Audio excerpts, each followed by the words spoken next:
What's up, Raider Nation? Welcome to TRU Raider Podcast. I'm your host, TRU Raider. Now, last night, the Las Vegas Raiders have signed, and I know nothing's really official until today. This is Wednesday, first day of actual free agency. But the Raiders have picked up Eric Stokes, cornerback from the Green Bay Packers. Now, this deal is a 1-year prove it deal, $4 million. Eric Stokes is a former first round pick. I believe it was pick number 29 that he was overall. And he just kind of hasn't really panned out to be a first round grade, right? It just hasn't panned out for him in the NFL. He's had some inconsistencies, some injuries, but so far what I've seen on him, I watched a little bit of tape on him.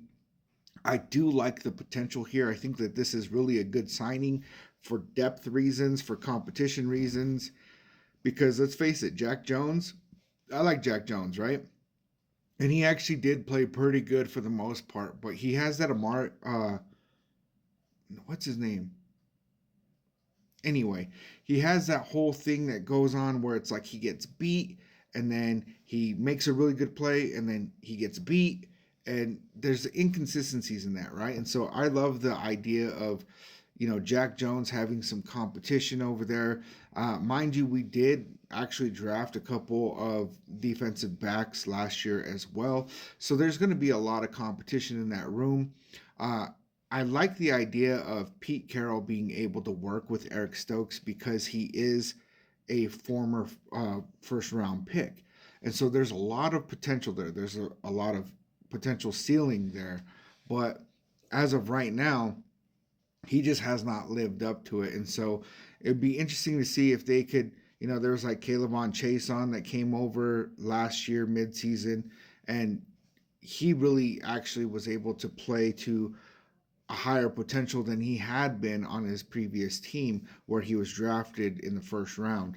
So just keep an eye out for that, man. I'm actually pretty excited to think that they can maybe get his full potential, and we'll see how it really pans out. But overall, I think it's a good pickup. There's a whole lot of things going on with free agency right now where it's like it seems very slow for Raider Nation, right? And we lost Robert Spillane and we lost Divine Diablo, which I'm happy about that one. We lost Nate Hobbs, we lost Trayvon Merrick, and people are kind of panicking on social media. I'm seeing a lot of it. And for me, I'm not too worried about it because, if we had like re signed all these guys to the contracts that they got, there goes all of our money and some, right? And I don't really like the idea of that. This really puts us in a position with salary cap where we can make better decisions, where we can have more available. And so we're going to really be able to see what this ends up looking like now that the contracts actually become official. Today, the contracts can become official, and there's things like the Geno Smith trade where we haven't heard anything about what that deal looks like. Is it a 2-year deal, a 3-year deal, a 4-year deal? I heard predictions of like 3 years, 120 million with 80 million guaranteed. And these are all just rumors. Tashawn Reed reported that Geno Smith's $31 that he is owed from the Seahawks contract isn't going to hit our salary cap this year. And then I'm hearing other people saying we don't know yet. And so it's still up in the air. And so we're going to see how this whole thing plays out now that these contracts actually become official. I believe that we'll find out what, the money for Geno Smith actually is, hopefully today. And then it really makes me wonder who is this maybe mystery target, right? It's kind of being speculated right now that the Raiders have just kind of taken a step back, didn't overspend, because often what happens in the tampering period is people overspend for players, and there's still some really good players on the board.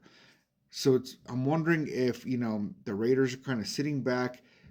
They want to see exactly what that contract comes out to once it becomes official, see what money they have left, and then the price lowers on a lot of players if you don't just jump on it during the tampering period.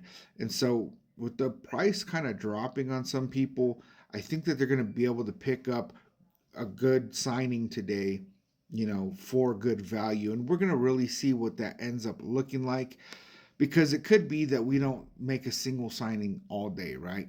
So I'm getting excited for it, man. I'm going to be heading out to Utah today, man. And so loading the family up. I'm going to work until like noon, and then I'm going to load the family up. We're going to get out there. And so I'm going to try to keep up with things while I'm on the road.